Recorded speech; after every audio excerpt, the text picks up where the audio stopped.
ये कहानी एक सोने की चिड़िया की कहानी है। एक बार ढोलकपुर जंगल में कूकू कोयल बहुत ही मीठा गाना गा रही थी।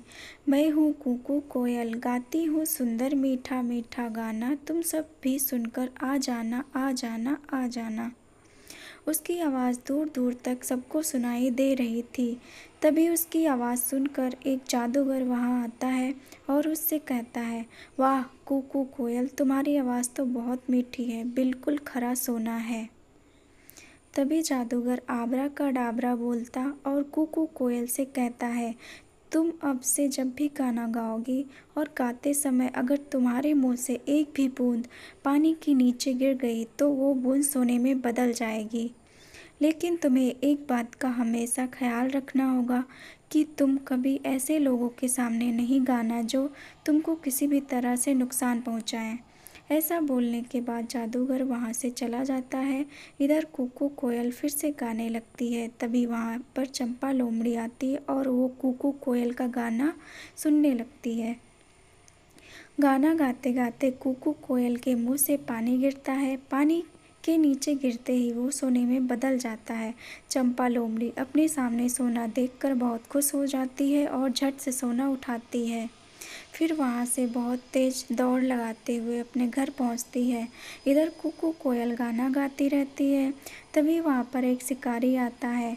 शिकारी पेड़ के नीचे बैठकर कुकू कोयल का गाना सुनने लगता है।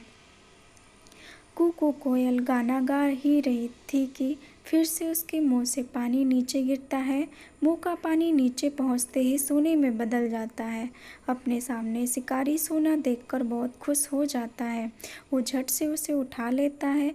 तभी शिकारी फिर देखता है कि ऊपर से पानी की एक और बूंद गिरी जो सोने में बदल गई। शिकारी फिर खुश होता है और उसे भी अपने पास रख लेता है।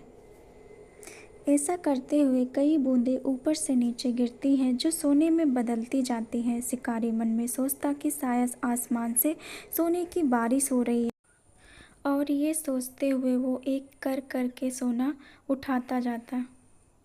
तभी शिकारी की नज़र गाना गा रही कुकू कोयल पर जाती है और वो देखता है कि ये सोने वाला पानी तो कुकू कोयल के मुंह से निकल रहा। फिर वो बिना देरी किए कोयल को पकड़ने के बारे में सोचता है, क्योंकि कुकू कोयल को पकड़कर वो बन जाएगा अब बहुत बहुत अमीर। इधर कुकू कोयल गाना गाने में इतना खो जाती है कि उसे इस बात का ध्यान ही नहीं रहता कि उसके आसपास कौन है। फिर शिकारी बहुत धीरे से अपना जाल फेंकता है और कुकू कोयल को पकड़ लेता है। जाल में फंसते ही कुकू कोयल कहती है, धत तेरी कि ये क्या कर बैठी। मैं जादूगर ने कहा भी था मुझसे कि आपने आसपास लोगों से बचकर रहना। अब देखो मैंने अपनी लापरवाही के चक्कर में क्या कर लिया, जाल में फंस गई मैं। इधर कुकू कोयल को ले जाते हुए शिकारी अपने मन में सोचता है कि क्यों ना इस कोयल को राजा को ही दे दूं। अगर राजा को दे दिया तो राजा इसके बदले मुझे अपने राजमहल में रहने देंगे, फिर पूरी जिंदगी आराम से बीतेगी। हाँ, यही सही रहेगा। ऐसा सोचते हुए शिकारी राजा के पास पहुंचता है और उसे सारी बात बताता है। राजा कोयल को लेने और उसके बदले शिकारी को अपने राजमहल में रहने देने की बात मान जाता है। तभी वहाँ पर राजा का मंत्री आता है और उससे बोलता है कि महाराज, ये शिकारी झूठ बोल रहा है। आपने कभी सुना या देखा भी है क्या किसी चिड़िया के मुंह से सोना निकले? भाई मैंने तो नहीं देखा। मंत्री की बात सुनकर राजा शिकारी से कहता है कि पहले मुझे सोना दिखाओ।